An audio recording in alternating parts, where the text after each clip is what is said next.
नमस्कार, आप देख रहे हैं खबरों की खबर। मैं हूं सुमित अवस्थी। महाराष्ट्र में महायुति को महाजनादेश तो मिल गया, लेकिन सरकार अभी तक नहीं बन पाई है। आप इसको ऐसे भी कह सकते हैं, महाराष्ट्र महाजनादेश और महातनाव बरकरार है। जब ये लग रहा था कि सब कुछ तय हो गया है कि इस बार मुख्यमंत्री बीजेपी का होगा, पिछले मुख्यमंत्री एकनाथ शिंदे एक बार उप मुख्यमंत्री की कुर्सी पर बैठेंगे, जैसा कि सूत्र बता रहे थे कि वो इस बात के लिए मान भी गए हैं। उन्होंने खुद कहा था कि वो मुख्यमंत्री पद की कुर्सी को लेकर बहुत ज़्यादा इच्छुक नहीं है। बीजेपी आलाकमान जो चाहे वो फैसला कर सकता है। और एक ऐलान के साथ ये सस्पेंस ऐसा लग रहा था कि बहुत जल्द खत्म हो जाएगा, लेकिन आज 7 दिन बीत गए हैं, अभी तक ऐसा नहीं हुआ है। एकनाथ शिंदे जो समझौता करने के लिए तैयार दिख रहे थे, जो 2 दिन पहले तक प्रधानमंत्री मोदी और गृह मंत्री अमित शाह के नेतृत्व की तारीफ कर रहे थे, अपना पद त्याग करने की बात कर रहे थे, अचानक लगने लगा है कि वो अब रूठ गए हैं।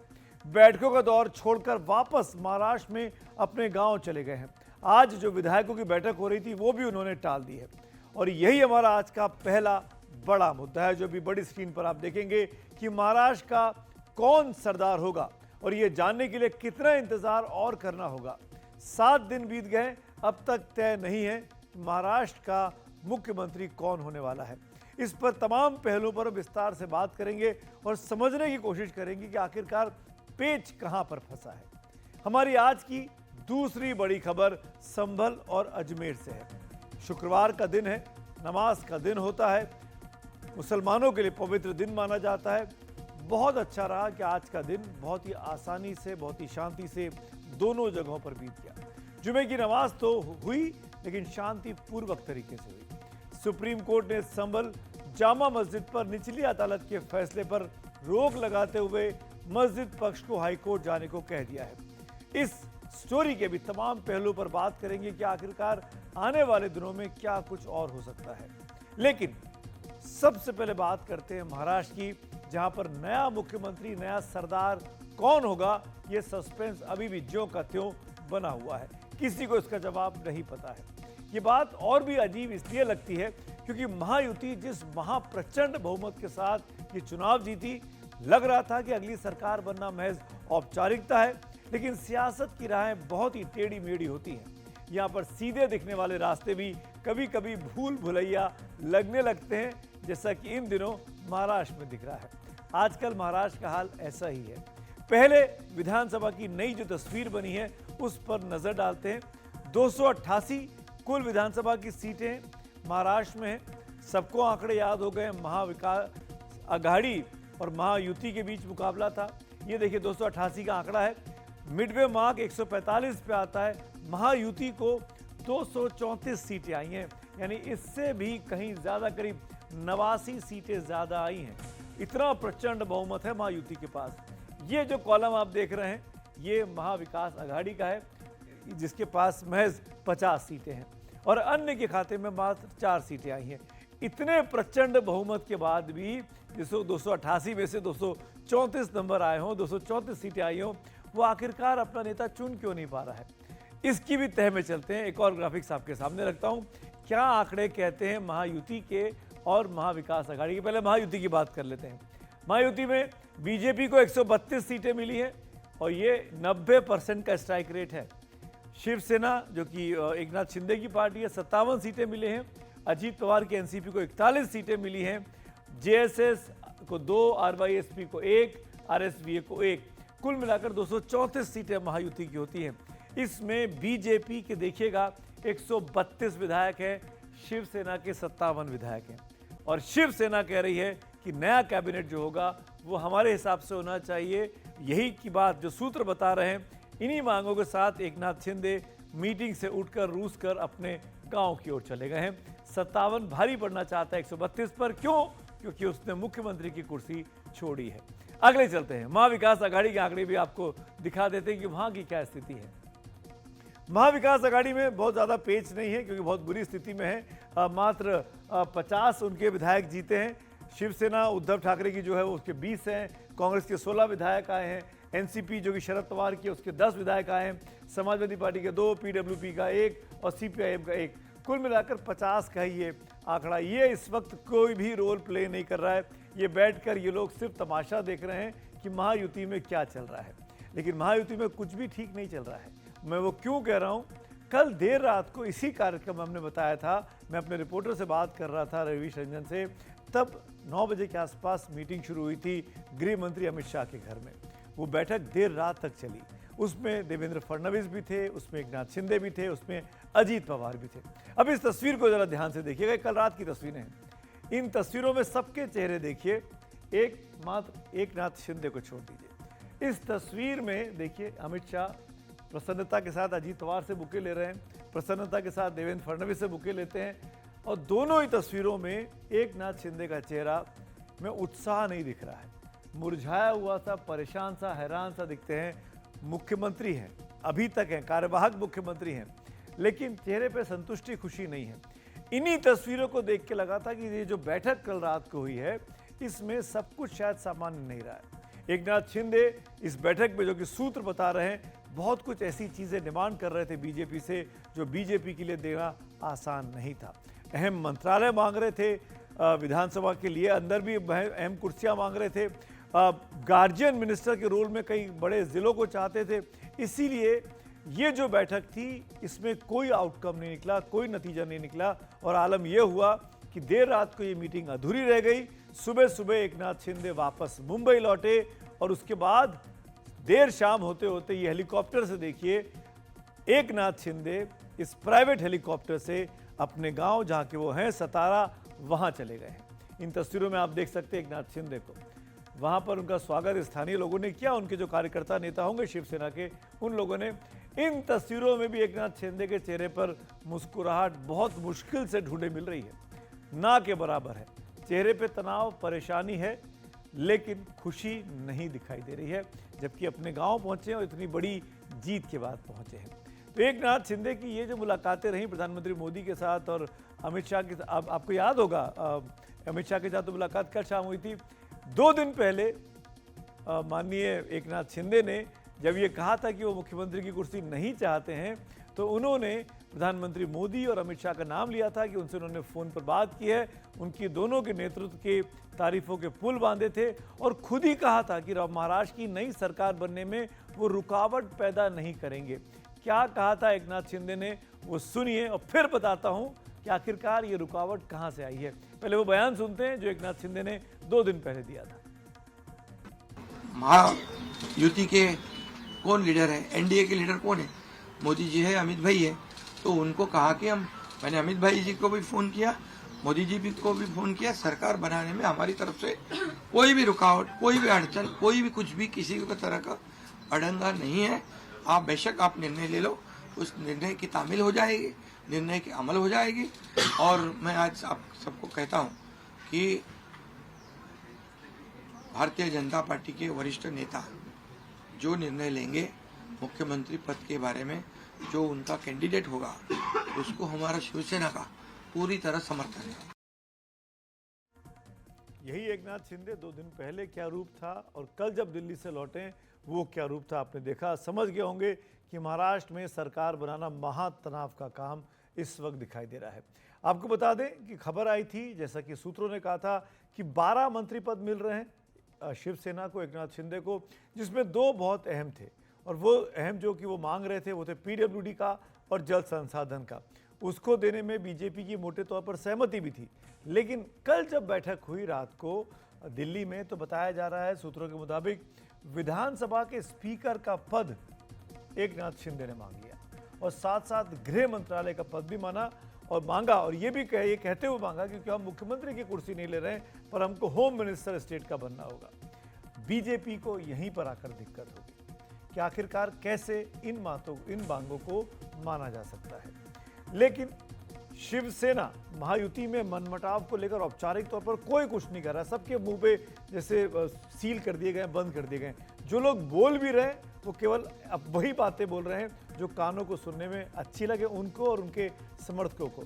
शिवसेना जिसके नेता हैं एकनाथ शिंदे, उनके नेता खुलकर आज भी बोल रहे हैं कि वो शिंदे को ही मुख्यमंत्री के रूप में देखना चाहते हैं। जितेंद्र दीक्षित ने बात की है उदय सामंत से, हमारे सहयोगी ने। पहले वो सुनते हैं कि किस तरीके से शिवसेना अभी भी शिंदे के नाम को लेकर पुश कर रही है। हमारे साथ मौजूद हैं शिवसेना के वरिष्ठ नेता उदय सामंत। उदय जी, एक हफ्ता बीत चुका है चुनाव नतीजा आने को, महायुति को स्पष्ट बहुमत मिला है, लेकिन इसके बावजूद अब तक सरकार नहीं बन पा रही है, क्या वजह है? नहीं, उसमें वजह कुछ भी नहीं है। कल अमित शाह साहब के साथ 3 जो हमारे नेतागण हैं उनकी मीटिंग हो गई है। अगर आप 2004 से देखें तो 15-20 दिन 30 दिन उधर लगे थे, लेकिन इधर इतने दिन नहीं लगेंगे, क्योंकि पिछले 5 साल पहले तो 1.5 महीना लगा था, आपको मालूम है। तो इतने दिन तो नहीं लगेंगे, 2-3 दिन में पूरा फाइनल हो जाएगा और मंत्रिमंडल स्थापन हो जाएगा। एकनाथ शिंदे जी आज बैठक लेने वाले थे मुंबई में, लेकिन वो अचानक सातारा चले गए हैं। क्या किसी प्रकार की कोई नाराजगी है? क्या वजह है कि बैठक कैंसिल करके जो अपने गांव चले गए? कुछ भी नाराजगी नहीं, हम सुबह 5 बजे तक साथ में थे और उनको गांव में जाना था, इसलिए वो गए हैं, कल आ जाएंगे। अमित शाह के साथ जो बैठक हुई, इसमें सर क्या फॉर्मूला तय हुआ है सरकार बनने का? जो सम्मान पूर्वक अमित शाह साहब के पास एकनाथ शिंदे साहब ने मांगे की है, उसका सम्मान बीजेपी की तरफ से किया जाएगा, ये पूरा विश्वास हमको है। सर, आपकी पार्टी की क्या क्या मांगे हैं? मतलब कौन कौन से मंत्री पद चाहते हैं आप? वो सस्पेंस रहने दो। एकनाथ शिंदे साहब ने जो मांग की है उसका सम्मान होगा, इतना ही बोलना चाहता हूँ। उप मुख्यमंत्री पद को लेकर उनका नाम चल रहा था, लेकिन ये खबर आ रही कि वो उप मुख्यमंत्री पद नहीं हासिल करना चाहते हैं, कोई और नाम जो है उसकी जगह पे हो। इस बात में कितनी सच्चाई है? ये उनके मन का बड़प्पन है, लेकिन एकनाथ शिंदे साहब ने महाराष्ट्र की राजनीति में सरकार में काम करना ये हमारी ज़रूरत है और वो मांग वो पूरा करेंगे, ऐसा मेरे को लगता है। धन्यवाद उदय जी। कैमरामैन संदेश बैकर के साथ जितेंद्र दीक्षित, एनडीटीवी, मुंबई। उदय सावंत कह रहे हैं कि वापस लौट आएंगे, कोई आपस में तनाव नहीं है औपचारिक तौर पर, लेकिन अगर कोई तनाव नहीं है तो चुप्पी क्यों है? क्यों मुख्यमंत्री के नाम की घोषणा नहीं की जा रही है? क्या कहीं कोई ऐसा पेच है जो फंसा हुआ है? क्या देवेंद्र फडणवीस के मुख्यमंत्री बनने को लेकर एकनाथ शिंदे कोई चुनौती पेश कर रहे हैं? क्या शिंदे अपनी कुर्सी छोड़ने के लिए बहुत बड़ी कीमत मांग रहे हैं? शिंदे अगर मुख्यमंत्री नहीं बनेंगे ऐसा तो नहीं लगता, लेकिन देवेंद्र फडणवीस सीएम बन ही जाएंगे, इसकी भी कोई पूरी गारंटी इस वक्त नहीं कही जा सकती। हालांकि उनका नाम मुख्यमंत्री के तौर पर सबसे आगे बताया जा रहा है और सब यही मान भी रहे हैं कि देर सवेर फडणवीस ही समंदर की तरह वापस लौटेंगे। लेकिन भारतीय जनता पार्टी ने हाल के दिनों में चौंकाने वाले फैसले किए हैं। ऐसे में नए सीएम के नाम पर हो रही देरी से दबे स्वरों में सही, लेकिन सवाल तो उठने लगे हैं कि क्या महाराष्ट्र में बीजेपी किसी नए चेहरे को राज्य की कमान सौंप सकती है? अभी तक तो कयास है, लेकिन फिर भी कुछ बीजेपी नेताओं के नाम हैं जिन पर चर्चा चल रही है। हालांकि बीजेपी में ये भी कहते हैं कि जिनके नाम चल जाते हैं उनका वो पद फिर नहीं मिल पाता, पर कुछ नाम जो चर्चा में है वो ये देखिए, आप बताता हूं मैं आपको बारी बारी से।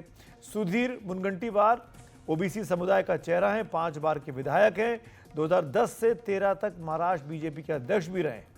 दूसरा नाम चल रहा है विनोद तावड़े साहब का, कोंकण से मराठा समुदाय के नेता हैं, बीजेपी के इस वक्त केंद्र में महासचिव भी हैं, अमित शाह के भरोसेमंद बताए जाते हैं, लेकिन हाल के चुनाव में पैसे बांटने को लेकर सुर्खियों में आए थे वोटिंग के ठीक एक दिन पहले। तीसरा नाम आशीष शेलार का है, मुंबई बीजेपी के वर्तमान में अध्यक्ष हैं, लगातार तीसरी बार विधायक चुने गए हैं, ये वांद्रे वेस्ट से विधायक बने हैं। चौथा नाम है चंद्रकांत पाटिल का, कोथरूड से विधायक है, शिंदे सरकार में मंत्री भी रहे, 2019 से 22 तक महाराष्ट्र बीजेपी के अध्यक्ष की कमान भी संभाल चुके हैं। उसके पहले 2016 से 19 तक महाराष्ट्र विधान परिषद के नेता रहे। और आखिरी नाम एक और जो चर्चा में है वो है चंद्रशेखर बावनकुले का, जो महाराष्ट्र बीजेपी के वर्तमान में अध्यक्ष हैं, ओबीसी हैं, मराठी तेली समुदाय के सदस्य हैं। और ये इन्हीं 5 नामों को लेकर भी चर्चा चल रही है। हो सकता है कि कोई और नाम भी हो, क्योंकि बीजेपी के पास तो विधायकों की कमी है नहीं। 132 विधायक बीजेपी के जीत कर आए हैं, एमएलसी भी है महाराष्ट्र में, तो क्या होगा भगवान जाने। लेकिन मेरे सहयोगी जितेंद्र दीक्षित जो लगातार इस खबर पर नज़र बना के रखे हैं वो हमारे साथ जोड़ेंगे, जितेंद्र से हम बात करेंगे। और 2 खास मेहमान भी मेरे साथ होंगे, वरिष्ठ पत्रकार विजय चोरबरे साहब, और हमारे साथ होंगे जितेंद्र भी दिखाई दे रहे हैं, विजय भी दिखाई दे रहे हैं, और समीर चौगुले साहब भी दिखाई दे रहे हैं। आपका भी बहुत बहुत स्वागत है, चौगावकर साहब माफ करिएगा, आपका भी बहुत बहुत स्वागत है। लेकिन पहले जितेंद्र से अपडेट लेता हूं, फिर आप दोनों का रिएक्शन जानूंगा। जितेंद्र, आपने बातचीत की, उदय सावंत ने साफ मना कर दिया, कोई नाराजगी नहीं है। भाई अब तो बता दो, 7 दिन हो गए, पिछली बार 7वें दिन नाम आ गया था, 2014 में 7वें दिन बताया गया था कि देवेंद्र फडणवीस मुख्यमंत्री होंगे, तब गडकरी साहब का नाम भी चला था, विनोद तावड़े का नाम भी चला था उस दौर में, पंकजा मुंडे का नाम भी चला था 10 साल पहले। आज क्या स्थिति है जितेंद्र? देखिए, पहले तो बात करने के लिए एकनाथ शिंदे की, जो पर्दे की पीछे की कहानी सामने आ रही है वो ये है कि एकनाथ शिंदे एक तरह से दबाव की रणनीति अपना रहे हैं, एक बार्गेनिंग टैक्टिस कर रहे हैं। जो कल मीटिंग हुई उससे ये खबर निकल कर आ रही है कि जो महायुति का फॉर्मूला था सरकार का, एक मुख्यमंत्री और 2 उप मुख्यमंत्री वाला, तो वही फॉर्मूला जो है आने वाली सरकार में भी होगा, और ऐसे में एक उप मुख्यमंत्री पद वो शिवसेना के हिस्से में आने वाला है। लेकिन एकनाथ शिंदे ने कुछ इस तरह का संदेश भिजवाया है कि अगर उन्हें गृह मंत्रालय नहीं मिलता है तो ऐसे में वो उप मुख्यमंत्री नहीं बनना चाहेंगे, सरकार का हिस्सा नहीं होना चाहेंगे, और ऐसी स्थिति में किसी और शख्स को जो है वो नॉमिनेट कर देंगे उप मुख्यमंत्री पद के लिए। लेकिन बीजेपी के आला नेताओं ने उनको समझाया कि देखिए, ऐसा करने पर आपके लिए 2 समस्या हो सकती है। एक तो जो बाकी के दोनों घटक दल हैं उनके बड़े नेताओं के साथ जो आपका रेपो रहा है, तो उसको देखते हुए आप ही को उप मुख्यमंत्री रहना चाहिए, सरकार का हिस्सा रहना चाहिए। और दूसरी बात ये कि अगर आप अपनी जगह किसी और को नॉमिनेट करेंगे तो हो सकता है कि आपकी पार्टी में ही इंटरनल कलह शुरू हो जाए, क्योंकि कई ऐसे महत्वाकांक्षी नेता हैं आपकी पार्टी में जो कि इस पद पर आना चाहेंगे। तो ये बात है। उसके अलावा जो है, एक तो गृह मंत्री का पद है जो बीजेपी ने साफ देने से मना कर दिया है। आज हमारी बीजेपी के एक बड़े नेता से बात हुई जो केंद्रीय संगठन का हिस्सा है, वो आए थे महाराष्ट्र में, और उन्होंने साफ कहा कि किसी भी हालत में हम गृह मंत्रालय तो नहीं देने वाले हैं। गृह मंत्रालय के अलावा एक नगर विकास मंत्रालय है, वो देने को तैयार है बीजेपी। इसके अलावा पीडब्ल्यूडी है, उसको भी लेकर कोई विवाद नहीं है, लेकिन गृह मंत्रालय नहीं दिया जाएगा। फिर आपने जैसा कि अभी खबर में बताया कि विधानसभा के स्पीकर की बात है, उसको लेकर भी फैसला नहीं हुआ है। तो कुल मिलाकर एकनाथ शिंदे आज अचानक जो 2 मीटिंग थी उनकी बड़ी, एक महायुति की मीटिंग थी और एक उनकी अपनी पार्टी की मीटिंग थी, उसको कैंसिल करके सातारा चले गए हैं। तो इसके पीछे एक दबाव का तंत्र माना जा रहा है कि उसको इस्तेमाल कर रहे हैं। हालांकि ऑन रिकॉर्ड उनके नेता ये कह रहे हैं कि उनकी तबियत खराब हो गई और वो अपना हवा पानी बदलने के लिए गए हैं अपने गाँव। हवा पानी बदलने दिल्ली से मुंबई, मुंबई से सतारा, बड़ी महंगी हवा पानी, बड़ी महंगी तबीयत पड़ रही है एकनाथ शिंदे साहब की। मेरे साथ शुक्रिया जितेंद्र बात करने के लिए। समीर चौगांवकर साहब और विजय चोरमले साहब हैं, आप दोनों का फिर से स्वागत करता हूं। विजय जी, क्या हो रहा है भाई आपके महाराष्ट्र में? 7-8 दिन हो गए हैं, 23 को नतीजे आए थे, इतनी बड़ी विक्ट्री थी, हम लोग लाइव थे उस दिन, लगातार बात कर रहे थे। आज 29 तारीख हो गई, वो रात के 9 साढ़े 9 बज रहे हैं, कब तय होगा भाई? देखिए सुमित जी, आप दिल्ली में ज्यादा पता आपको होना चाहिए सारे, क्योंकि जो सारे डिसीजन होने वाले दिल्ली से आने वाले, नाम का ऐलान दिल्ली से होने वाला है, तो आपको हमें बताना चाहिए क्या हो रहा है और कैसे हो रहा है। मगर एक बात सही है कि एकनाथ शिंदे दबाव की राजनीति कर रहे हैं और बीजेपी उनको इसलिए मान रही, मुझे लगता है कि अगर एकनाथ शिंदे को महाराष्ट्र की पॉलिटिक्स में, जब बीजेपी के पास 132 सीटें हैं और कुछ बाकी इंडिपेंडेंस वगैरह मिला के अगर चाहे तो बीजेपी, एनसीपी ने तो उन्हें समर्थन दे ही दिया है, कोई प्रॉब्लम नहीं देवेंद्र फडणवीस के नाम को। इतना महत्व इसके बावजूद एकनाथ शिंदे को इतना महत्व देने की बीजेपी की जरूरत नहीं है, मगर फिर भी दे रही। इसका सिर्फ महाराष्ट्र से रिश्ता नहीं है, मुझे लगता है सेंटर की पॉलिटिक्स में एकनाथ शिंदे की पार्टी के 7 एमपी है और उनको साथ रखना और उनका भरोसा साथ रखना मुझे लगता है बीजेपी के लिए बहुत अहम है। क्योंकि अगर एनडीए का एक साथी टूटना शुरू हो गया आगे कुछ महीनों में, कुछ बाद में, तो एनडीए को नहीं हजम होने वाला, वो उसके लिए किरकिरी बन सकता है पूरा एनडीए का एक घटक दल ऐसा बाजू जाएगा। तो इसलिए मुझे लगा सेंटर की राजनीति साथ को हिसाब में रखकर बीजेपी के नेता एकनाथ शिंदे को इतना महत्व दे रहे हैं, उनको इसका मनाने की कोशिश कर रहे हैं। बाकी मुझे चीजें मंत्रालय वगैरह ये बातें तो सूत्रों के हवाले से इनमें मुझे इतना महत्व नहीं, मगर एकनाथ शिंदे दबाव बना रहे हैं कुछ मंत्रालय के लिए और ज्यादातर होम मिनिस्ट्री के लिए वो ज्यादा आग्रही है। जी ठीक है समीर साहब, देखिए हम सब जानते हैं महाराष्ट्र, दिल्ली और बीजेपी का अध्यक्ष, ये 3 ऐसे इंपॉर्टेंट पोजीशंस हैं आज की डेट में जो बीजेपी के लिए बहुत क्रिटिकल है। इतनी बड़ी जीत महाराष्ट्र में आई है, आप अपने दम पे सरकार बना सकते हैं, लेकिन जैसा कि बात अभी विजय जी बोल रहे थे कि अगर आप अपने दम पर बनाएंगे इंडिपेंडेंट के साथ या अजीत पवार के साथ, तो ये मैसेज जाएगा कि आप अपने अलाइज को साथ नहीं रख रहे हैं। और दिल्ली में अलाइज की ज़रूरत है, आपके पास 240 ही हैं, 273 सांसद नहीं हैं। क्या ये इसी का फायदा एक नाथ शिंदे उठा रहे हैं? देखिए, एक नाथ शिंदे बहुत सीजन पॉलिटिशियन है, बहुत शूट पॉलिटिशियन है, और वो 2014 से भारतीय जनता पार्टी की राजनीति और खास तौर से अमित शाह और नरेंद्र मोदी की राजनीति को जानते हैं। वो शिवसेना में उद्धव ठाकरे के साथ रहे हैं, उन्होंने देवेंद्र फडणवीस की सरकार में काम किया है, उन्होंने मुख्यमंत्री बनकर भी यहाँ महाराष्ट्र की राजनीति में काम किया है। तो इस बात को एक नाथ शिंदे जानते हैं कि उनके 7 विधायकों से भारतीय जनता पार्टी को कोई बहुत फर्क पड़ना नहीं है। प्रधानमंत्री मोदी और अमित शाह जिस तरह की राजनीति करते हैं, उसमें उनके लिए 7 विधायक के दम पर अगर एक नाथ शिंदे उनको ब्लैकमेल कर सकते होते, तो मुझे लग रहा है ये एक नाथ शिंदे की गलतफहमी है। दूसरी बात यह है कि कल रात की आपको मैं एक बात बता देता हूँ कि कल रात को जब एक नाथ शिंदे की अमित शाह के साथ बैठक हुई थी, तो उसमें एक नाथ शिंदे ने बहुत स्पष्ट कहा है कि जितने भारतीय जनता पार्टी के कैबिनेट मंत्री होंगे, उतने ही शिवसेना के कैबिनेट मंत्री होने चाहिए। इसके अलावा उन्होंने रेवेन्यू मंत्रालय की डिमांड की है, गृह मंत्रालय की और एमएसआरडीसी की बात की है। पीडब्ल्यूडी नहीं मांगा है, उन्होंने कहा एमएसआरडीसी मुझे देना है। और उन्होंने 36 जिलों में से 12 जिलों की मांग की है कि 12 जिलों में मुझे पालक मंत्री बनाया जाए।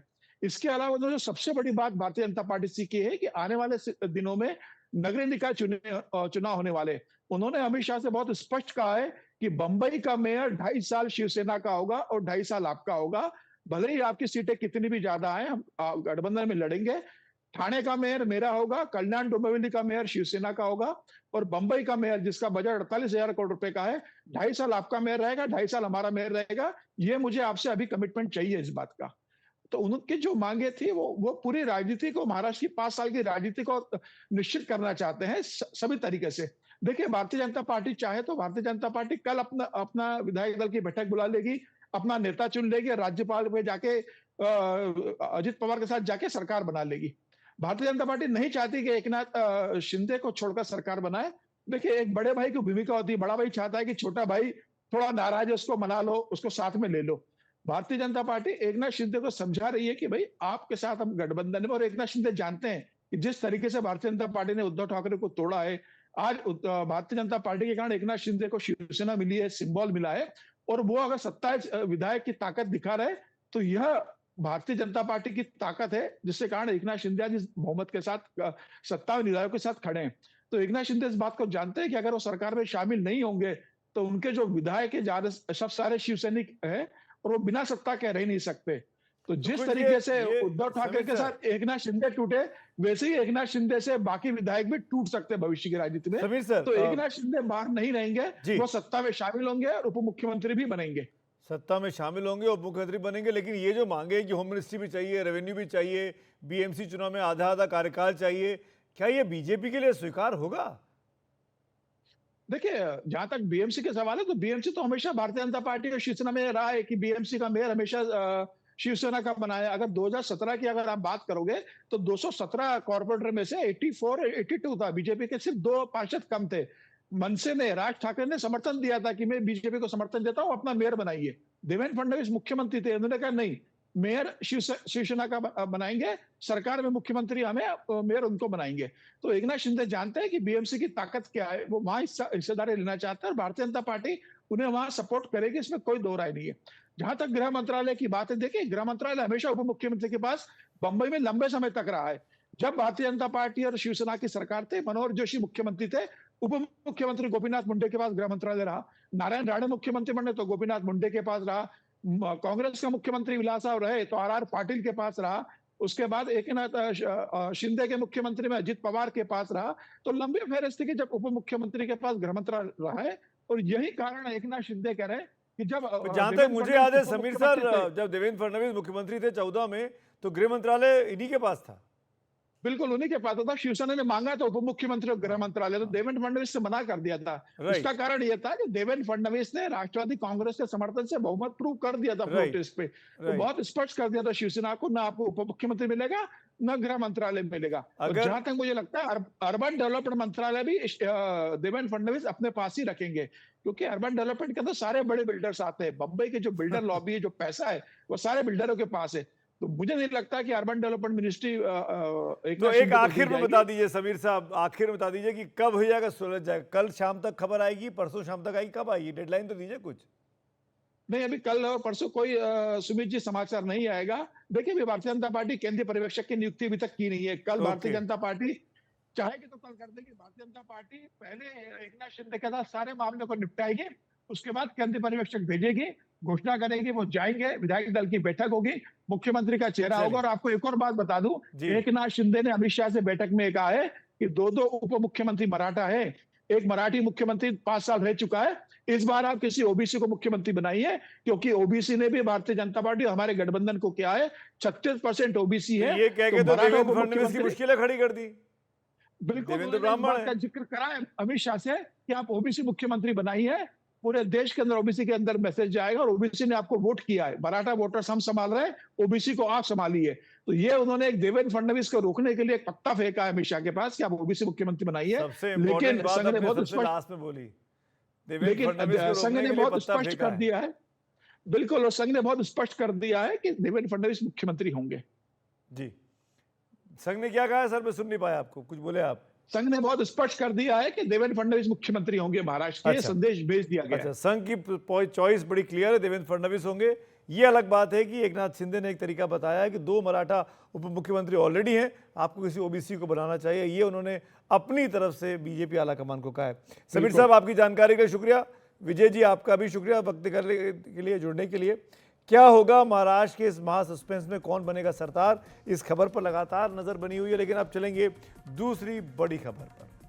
आज शुक्रवार है, यानी जुमा है, और आज के दिन मुस्लिम समुदाय के लोग बड़ी तादाद में मस्जिदों में जाकर दिन में जुमे की नमाज पढ़ते हैं। जुमे के दिन मस्जिदों में आम दिनों से ज्यादा लोग नमाज अदा करने आते हैं, लेकिन किसी भी वजह से जब तनाव का माहौल होता है तो इस दिन सबके दिलों में अंदेशे बढ़ जाते हैं। इसीलिए आज उत्तर प्रदेश में संभल की जामा मस्जिद और राजस्थान में अजमेर शरीफ की दरगाह में कड़े सुरक्षा पहरे के बीच जुमे की नमाज हुई। इन दोनों इलाकों में कड़े हिफाजती इंतजाम किए गए थे। संभल के संवेदनशील इलाकों और मस्जिद के आसपास पीएसी और आरएएफ की 17 कंपनियां तैनात रहीं। साथ ही लगातार ड्रोन और सीसीटीवी कैमरों से मौके पर नजर रखी गई। अजमेर में भी अमन शांति के माहौल में जुमे की नमाज अदा की गई है। दूर दराज से आए जायरीनों ने ख्वाजा गरीब नवाज की दरगाह के अंदर और बाहर नमाज पढ़ी। इस मौके पर पुलिस का कड़ा बंदोबस्त अजमेर में भी देखा गया। संभल का हम पूरा विवाद आपको बताएंगे कि आखिरकार ये है क्या है। उसके पहले आपको ये बताते हैं कि जो संभल की जामा मस्जिद का इतिहास है, जो जिसको लेके पूरी कंट्रोवर्सी हुई है, आखिरकार संभल की जामा मस्जिद है कैसी, अंदर क्या है। हमारे सहयोगी अली अब्बास नकवी ने ये रिपोर्ट फाइल की है। जो जामा मस्जिद जिसको लेके कंट्रोवर्सी, विवाद इस वक्त संभल में चल रहा है, उसके अंदर की कहानी आप पहले देखिए, फिर आज का अपडेट आपको बताते हैं। क्या है ये मस्जिद, सबसे पहले हम इसके बारे में जाएंगे और इस मस्जिद के अंदर किस तरीके से सब चीज़ हैं, कैसे यहाँ वज़ू की चीज़ रखी जाती है, वज़ू कहाँ पे होता है, वो सारी चीज़ आपको दिखाएंगे। आइए आपको लेके चलता हूँ। अब ये जिस तरीके से आप देखेंगे, ये है मस्जिद के अंदर का। जैसे ही आप एंटर होते हैं तो आपको इस तरीके से पूरी मस्जिद, आपको वाइट कलर की गुंबद पूरी नज़र आएंगी और साफ तौर पे पूरी शांति चारों तरफ से आपको यहाँ नज़र आएगी। आपको बता दें, ये जो मस्जिद है इसे बाबरी मस्जिद भी कहा जाता है। जी हाँ, बिल्कुल सही सुना आपने, क्योंकि ये मस्जिद 1528 यानी 1525 से 1530 के बीच में, 1528 के बाद ये बनाई गई है, जिस तरीके से बाबर के ज़रिए ही। और ये जो बाबर के ज़रिए जो बनाई गई है, ये 3 मस्जिदें थी। पहली आप सब जानते हैं अयोध्या में थी, जिसे इस वक्त ध्वस्त कर दिया गया है। दूसरी मस्जिद जो है वो पानीपत में है, जो बाबर के ज़रिए बनी है। और ये तीसरी मस्जिद है जिसे संभल में बनाया गया है, इसे भी बाबरी मस्जिद ही कहा जाता है। जब ये मस्जिद बनी थी तो सबसे पहला पत्थर जो इस पे बाबर ने ही रखा था। वहीं आपको बता दें, ये मस्जिद जो है तकरीबन ज़मीन से 30 से 40 फुट ऊपर बनी हुई है, इतनी ऊंचाई पे है।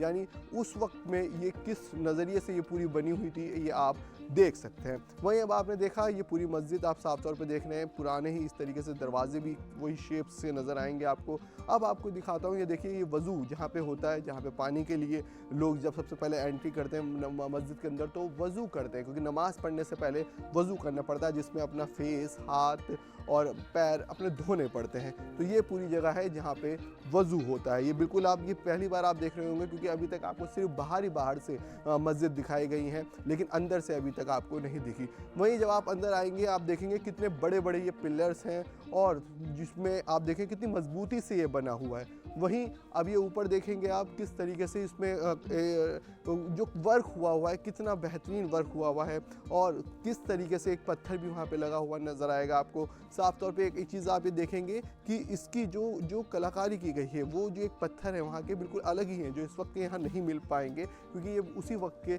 जो पत्थर मजबूत तरीके से बने हुए हैं, जो एक एक पत्थर ही पूरा लाइक उसको डिवाइड में नहीं पूरे एक पत्थर के तरीके से उसको बनाया गया है। वहीं आइए अब आपको थोड़ा और दिखाता हूँ, बाहर की तरफ भी आप चलिए और बाहर की तरफ अब आप ये थोड़ा सा देखेंगे ये मस्जिद जो बनी हुई है पूरा एक ग्राउंड है। आपको हर रोज़ तो नमाज होती ही है, जुमे की नमाज होती है, ईद फितर ईद ज़ुहा की नमाज होती है और तरावियाँ यहाँ पे पढ़ी जाती हैं। और यहाँ पे तकरीबन आपको बता दें जो मस्जिद के जो सामने है, यहाँ मस्जिद के सामने ज़्यादातर हिंदू आबादी यहाँ रहती है। वहीं जो मस्जिद के पीछे वाला इलाका है वो पूरा मुस्लिम आबादी से यहाँ पे भरा हुआ है। वहीं आपको अब आइए बाहर की तरफ दिखाते हैं मस्जिद किस तरीके से बाहर की तरफ से आप जब इस मस्जिद को देखेंगे तो ये किस तरीके से आप देख सकते हैं गलियों के पूरी रोड है, रोड के बाहर से आप इसको साफ तौर पे नज़र आ सकती है।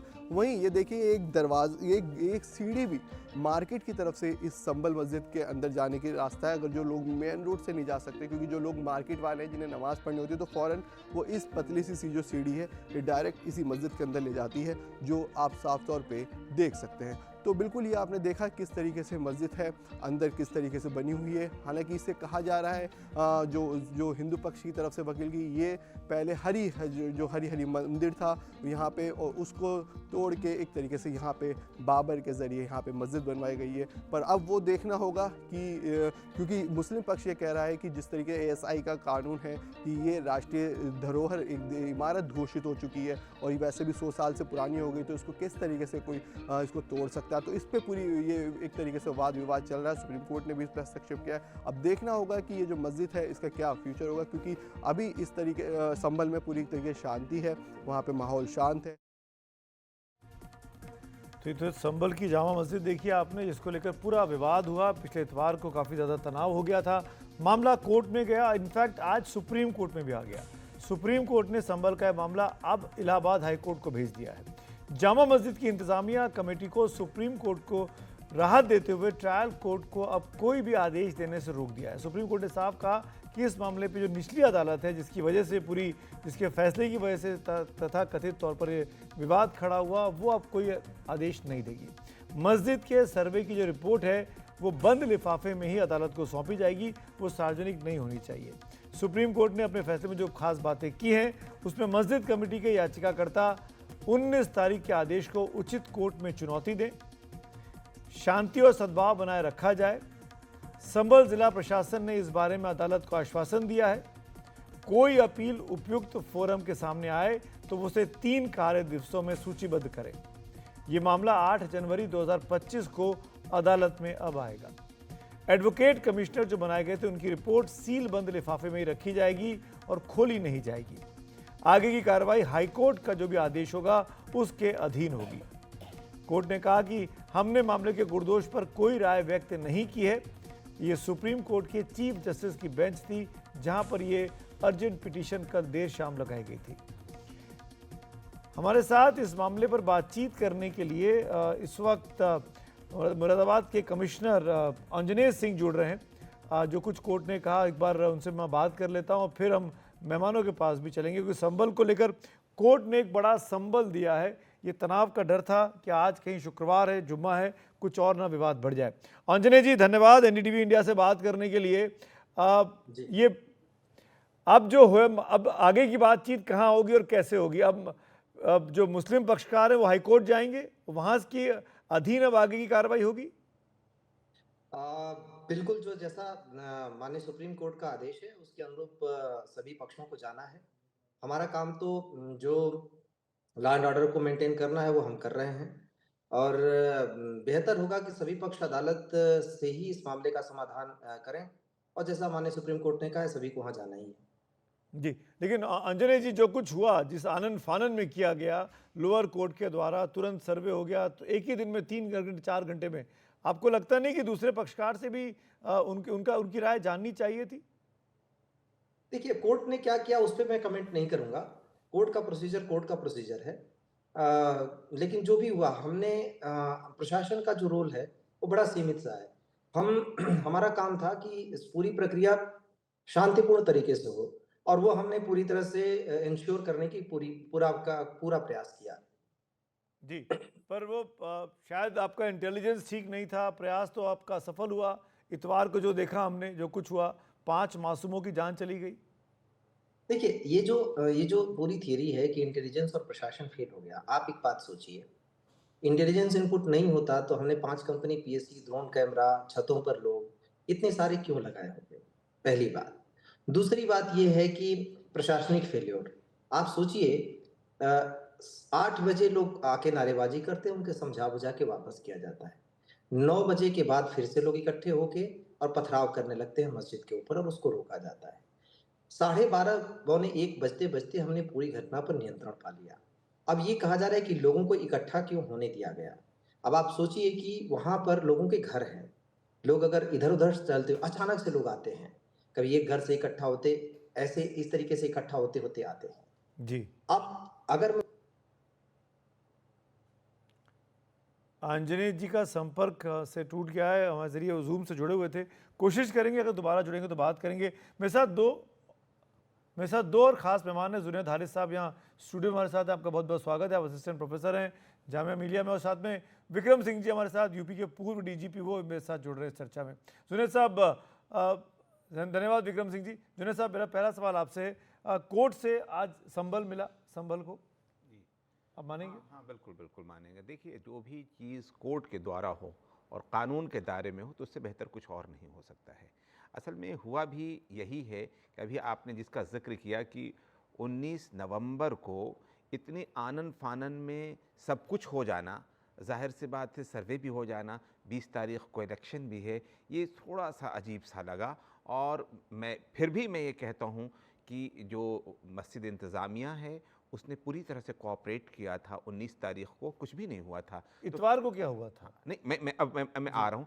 19 को मंगल है और मंगल के बाद फ्राइडे भी आया, फ्राइडे भी कुछ नहीं हो रहा है। अब सवाल ये पैदा होता है कि दोबारा ये 24 तारीख को जा रहे हैं ये, और क्या ऐसा लग नहीं रहा है कि ऐसा लगा हो कि जैसे 19 को दंगा नहीं हुआ हो तो किसी तरीके से ऐसी कोई क्रिया, ऐसा कोई काम किया जाए कि ऐसा कुछ हो सके। सवाल ये है, जब आप वहाँ पर जाते हैं, सब कुछ होता है, सर्वे होता है, मैं कितनी अजीब बात यह है कि वहाँ पर नारे लगाए जाएं। मैं पूछता हूँ कि जो लोग अयोध्या में जा कर के अगर अल्लाह अकबर के वहाँ की गलियों में नारे लगाए जाएंगे, मैसेज क्या जाएगा? ख़ास तौर से इतना संवेदनशील इशू अगर होगा तो वहाँ पर किस तरह के नारे लगे? ज़ाहिर सी बात है, बहुत आश्चर्यजनक नहीं है। जी, अफसोस की बात है, लॉ एंड ऑर्डर की कमज़ोरी तो बहरहाल मानेंगे कि 5 लोग मारे गए, किनको सहानुभूति है उनसे? कौन उन पर चर्चा कर रहा है? आंजनेय जी जुड़ेंगे तो उनसे पूछ लूँगा मैं पलट के। अच्छा, आंजनेय जी हमारे साथ हैं। आंजनेय जी, ये बार बार मैंने सोशल मीडिया पर भी देखा, अखबारों में भी देखा, और ये कहा जा रहा है कि दोनों समुदाय के लोगों को एक साथ बैठकर भरोसे में लेने की कोशिश नहीं की गई। जब इतवार की सुबह आप लोग पहुंचे हैं या सर्वे टीम पहुंची है, तो उसके पहले वो एक्सरसाइज नहीं की गई कि दोनों समुदाय के बीच में कैमराडरी बनी रहे, भाईचारा बना रहे। वहाँ पे माहौल उग्र होता गया, प्रशासन देखता रहा। आप एक चीज़ सोचिए, हुआ क्या था? कोर्ट ने सर्वे का आदेश दिया। सर्वे का मतलब वीडियो रिकॉर्डिंग। वीडियो रिकॉर्डिंग 2 पक्षों की मौजूदगी में होना था। पहले जब 19 तारीख को सर्वे की कोशिश हुई शाम को, तो माननीय सांसद जी अपने समर्थकों के साथ पहुँच गए और माननीय विधायक जी के जो पुत्र हैं, वो अपने समर्थकों के साथ पहुँच गए।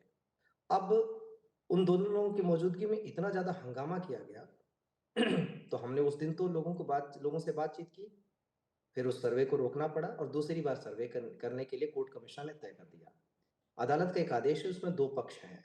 उन 2 पक्षों की मौजूदगी में सर्वे का मतलब वीडियो रिकॉर्डिंग होनी है। जी, इसी स्ट्रक्चर के जो एएसआई प्रोटेक्टेड है, जो मॉन्यूमेंट ऑफ नेशनल इंपॉर्टेंस है, उसकी वीडियोग्राफी में किसी को क्या आपत्ति हो सकती है?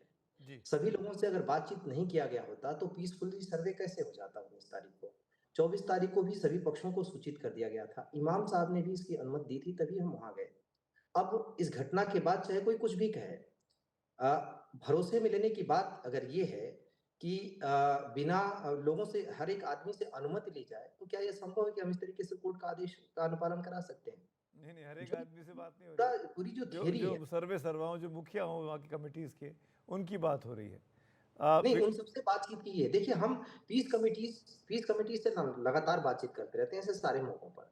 तो ऐसा नहीं है कि सबसे बातचीत में नहीं थे, सबसे बातचीत में थे और सबने एश्योर किया था कि साहब ठीक है, हमें भाई पक्षकार ही नहीं है तो उनको क्या आपत्ति हो सकती है। जी लेकिन जो इसका हिस्सा नहीं थे, उन लोगों ने अचानक से इस चीज को अंजाम दिया। अब उसमें जो सारी चीजें हैं जी कि प्रशासन फेल हो गया, इंटेलिजेंस फेल हो गया, लोगों ने बातचीत नहीं की। मैं समझ नहीं पाता कि इसको किस तरीके से प्रशासनिक फेल्योर से इवन जो लोग प्रशासन में रहे हैं, वो भी किस तरीके से, क्योंकि मुझे नहीं पता कि इसके पहले कितनी घटनाओं को 2.5 घंटे 3 घंटे के अंदर कंट्रोल किया गया होगा। कितनी जगहों पर इस वारदात के बाद कोई भी चीज नहीं हुई होगी। जी सभी लोगों से बातचीत करके माहौल को पे कंट्रोल पा लिया गया होगा। मुझे नहीं समझ आता कि किस तरीके से इसको लोग कह रहे हैं। चलिए ठीक है, आपने वक्त निकाला, शुक्रिया हमारे साथ अंजनी जी।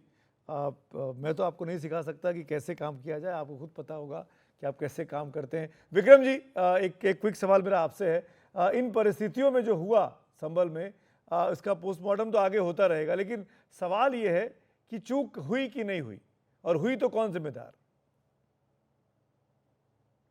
सुमित जी, जुनैद साहब नमस्कार। मैं ये कहूंगा कि अगर 5 मौतें या 4 मौतें हुई हैं तो मैं समझता हूं कि इसको और बेहतर किया जा सकता है। भीड़ अकस्मात आसमान से नहीं उतरती है, भीड़ इकट्ठा होती है, भीड़ उग्र होती है, और एक क्राउड जब मॉब बनता है उसके अंतराल को हम कहते हैं डिस्टर्बेंस। ये कह देना कि साहब कुछ नहीं हुआ था, ये तो मैं समझता हूं कि औचित्यपूर्ण नहीं है। मैं संभल के मिजाज से भली भांति परिचित हूं, 3 साल वहां का डीआईजी रहा हूं, और तब रहा हूं 6 दिसंबर 1992 जब पत्ता भी नहीं खड़का था। क्योंकि वहां पर अगर आपने सख्ती नहीं की और आपकी आंख में तेवर से जनता समझ न जाए कि अगर आपने मौका दिया खिदमत का तो वो खिदमत होगी कि आप याद करेंगे। तो ये चीज बहुत बिल्कुल होनी चाहिए थी। और ये कड़ा संदेश जुनैद साहब की जो पहला वाक्य था उसके ऊपर गौर करने वाली बात है कि कोर्ट ने इसके ऊपर 2 मत है कि क्या एक ही दिन में दरखास्त आती है, एक ही दिन में दूसरे पक्ष को बिना बताए आप क्या सर्वे करा सकते हैं? क्या ये नेचुरल जस्टिस, नैसर्गिक न्याय के अनुरूप है या नहीं है? तो इस चीज पे जरा गौर कर, क्योंकि इसमें 2 मत है। एक मत कहता है कि नहीं, सिविल जज को ये अख्तियार है। दूसरा मत ये कहता है कि नैसर्गिक न्याय के अंतर्गत दोनों पक्षों को हमवार करना चाहिए, दोनों पक्षों को मिला करके तब आगे बढ़ना चाहिए। आपका ये सवाल था सबको लेकर के, जो अमन कमेटी होती है, दोनों पक्ष के बुजुर्गवार अपने अपने नौजवानों को घरों के अंदर बैठाएं और आगे रहे कि वो तुम निकलोगे नहीं घर से जब तक कि ये बिल्कुल सर्वे ना हो जाए। दूसरी चीज ये थी कि ड्रोन और सीसीटीवी कैमरेस के ऊपर आपने कार्रवाई की, बड़ी अच्छी बात है। लेकिन जो हमारी इंतजामिया होती है, जो पुरानी 144 की सीआरपीसी की मौजूदा धारा 163, उसका निष्ठापूर्वक अनुपालन हो जाता, और 107 जो पुरानी थी, 116, 126, 135 भारतीय नागरिक। सॉरी सिंह साहब, बीच में बोल रहा हूँ मैं, आपको टोकना मुझे पसंद नहीं है, पर मजबूरी है मेरी। अब परिस्थितियाँ, हरीश साहब और विक्रम सिंह जी, मेरे पास वक्त की कमी है, मैं और चर्चा नहीं कर पाऊंगा।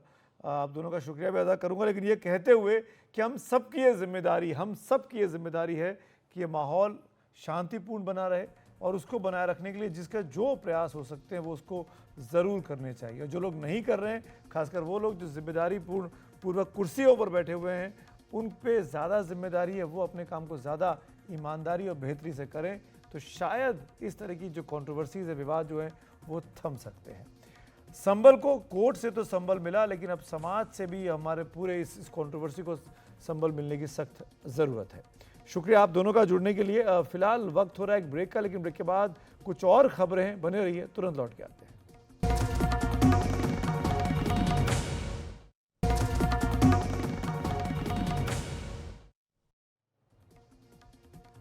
खबरों की खबर देख रहे हैं आप।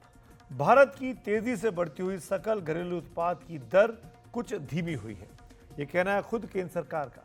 ताजा आंकड़ों के हिसाब से जुलाई से सितंबर की दूसरी तिमाही की जीडीपी में अनुमान से ज्यादा गिरावट आ गई है। ये इस बार 5.4% की रफ्तार से ही बढ़ी है। पिछले साल यानी 2023-24 की दूसरी तिमाही में यही जीडीपी की विकास की दर 8.1% थी, जबकि 2022-23 में ये 5.5% पर थी, और 2021-22 में ये आंकड़ा काफ़ी ज़्यादा यानी 9.9% तक पहुंच गया था।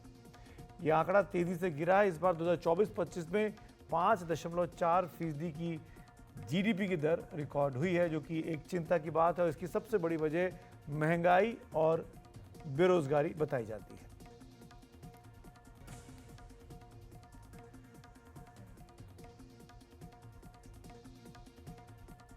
तो आज खबरों की खबर में मेरे साथ इतना ही। आपका वीकेंड अच्छा बीते, इसके लिए शुभकामनाएं। शुभ रात्रि।